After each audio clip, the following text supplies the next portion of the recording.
Hello everyone, thank you for joining with me here today. Um I'll be discussing the review of three articles, each exploring low-cost GNSS and 3D acquisition technology for geoscientific application. And the first study titled Benchmarking Different SFM MBS Photogrammetric and IOS Light Acquisition Method for Digital Preservation of Short-Lived Excavation by authors. We can see the name of the authors here, and it was published in remote sensing journals. Investigates the accuracy of consumer grade devices like drones and iPhones in mapping subsidence affected trends. So let's dive into the next slide. So the goal of the study was to evaluate consumer grade 3D data acquisition tools like drones and LiDAR in the iPhone to determine if they could effectively use for documenting a trends in a single prone area.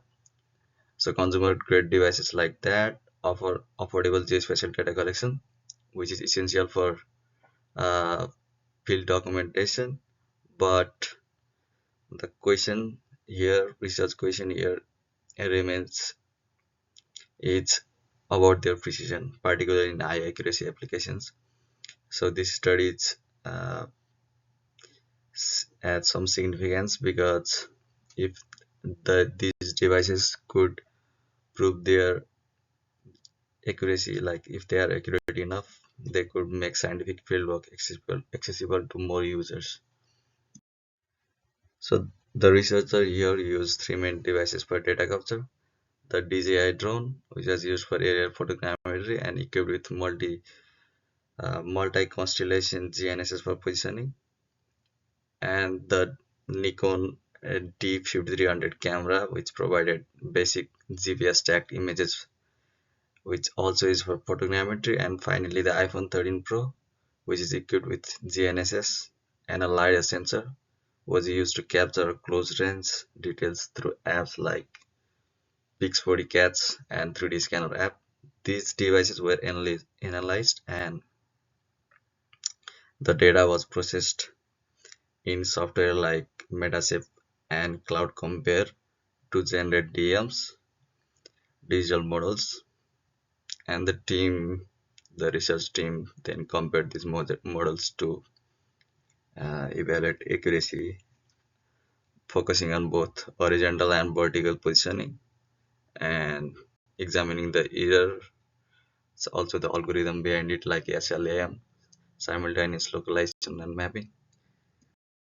So in terms of result here, uh, the horizontal and the horizontal accuracy was relatively reliable across devices with DJI and iPhone. We can see in the models that was generated using different app and different cameras like Nikon and iPhone 13 Pro uh, comparison. And the DJI drone data showed about 8-meter vertical error, while the iPhone had around uh, 5.9 5.9 meter error. So additionally, simultaneous localization and mapping error in the iOS LiDAR introduced minor deformation to the 3D models, impacting the overall quality of this model.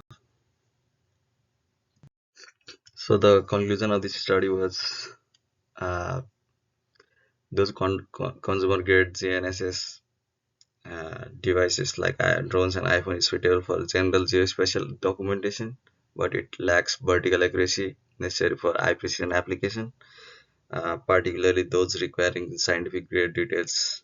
Mm, So, to address these limitations of the research, future direction could integrate high accuracy GNSS like RTK for real-time geotag positioning and explore different better uh, simultaneous localization and mapping algorithms in like LiDAR equipped devices to enhance 3D model precision. And just like conclusion, the strength of this paper is it demonstrates the feasibility uh, through benchmarking different devices. Uh, and the area of improvement could be reducing the dependency on Wi-Fi and Bluetooth for geolocation. Uh, could help, like when integrating with GNSS, could help make this tool even more reliable for high precision application. Now moving on to the second article, it was titled "Smartphone Assisted Fieldwork Towards the Digital Transition of Geoscience Fieldwork Using um, LiDAR-equipped iPhones." Just like the other article that I just talked about, uh, but the approach and the methodology is quite different. So it was published in Earth Science Reviews in 2022. So again, introduction. With the increase in smartphone usage in field of science, understanding their limits in geolocation and modeling precision is key, highlighted in this paper. And the researcher aimed to see if the iPhone's GNSS and LiDAR capability could support geological mapping and field documentation tasks, especially making such technology more accessible. So it is locus. That's why the researchers are focusing more on this research. So for methodology, the team used used field tests at 10 locations in Italy, uh, comparing the iPhone 12 Pro's GNSS performance to high precision RTK GNSS receiver. They also examined both airplane and connected models to evaluate the time to stabilization and horizontal and vertical accuracy.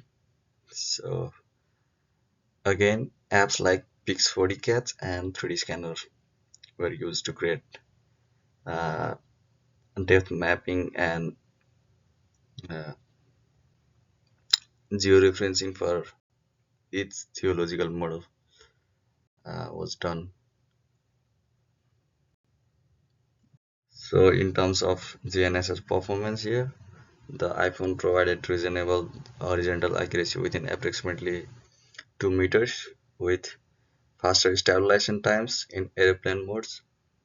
However, the device vertical accuracy was limited, falling short of the RTK standards needed for high precision tasks. But they also evaluated the range, which was maximum of 5 meters of LiDAR sensor, and it produced lower resolution models than those generated with sorbet LiDAR. While these models were sufficient for basic documentation, uh, the SLAM errors impacted the overall precision. So finally, they concluded the usefulness uh, in the conclusion for general field documentation, but for high precision tasks, it is still insufficient. We can see the methodology that they uh, introduced here in this paper. So the lesson learned from this is that iPhone's potential as a cost-effective and accessible tool for rapid data collection in the field.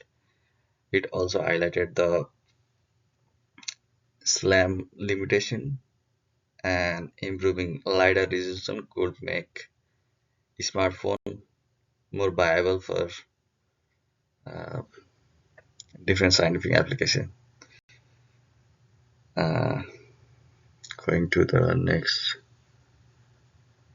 article. So finally, the third article is titled "Test on Potential of Low-Cost Unmanned Aerial Vehicle UAV Drone RTK/PPK Real-Time or PPK Solution for Precision Positioning." It was published in Sensors 2021. So low-cost drones are widely used in fields like emergency response and geological mapping and many other fields. However, the accuracy of GNSS at an affordable cost remains a hurdle in this field. Uh, but nowadays, like many people are using uh, RTK RTK equipped drones. So, and the paper approach could make high accuracy UAV mapping more accessible, especially in resource limited areas where expensive survey grade GNSS is not feasible. So the researchers used a drone equipped with rich YAMPLUX GNSS receiver configured for RPPK, and three different base stations were tested for data accuracy: the IPC Trimble Alloy and IMLEAD Rich RS2 and the Ring network, which is part of Italy's GNSS network. And the flights were planned in terrain following mode using UGCS software, and the GNSS data was processed in PPK to produce elevation models that were compared with ground controls point for accuracy analysis. And the results showed that Trimble alloy base provided the highest accuracy with RMSE of uh, about 18 now 1.8 centimeters, and while the Ridge RAS2 base produced comparable accuracy with slightly higher RMSE of 1.9 centimeters, showing that it is like more viable low cost option. And the Ring network, however, at the highest RMSE of 5 centimeters, making it less suited. But PPK provide stable, accurate positioning across different terrains, and proving that it is resource limited. It, it is valuable in resource limited settings, even without ground control points. And finally, the study demonstrated that low-cost GNSS solutions, particularly those with PPK, can achieve high accuracy for drone mapping, and for even greater accuracy, particularly vertical accuracy. Integrating RTA connection would be beneficial. And the study findings suggest that affordable GNSS solution could make drone mapping more feasible in different applications of geoscience. So the conclusion, the lessons learned is the strength is just like a conclusion, but additional testing in various terrains and conditions could broaden its applicability and provide a stronger foundation uh, in different environmental conditions.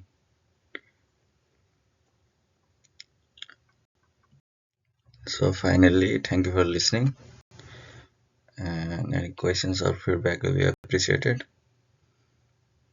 I put the reference at last. Now these are the references and link of the paper. That's it. Thank you.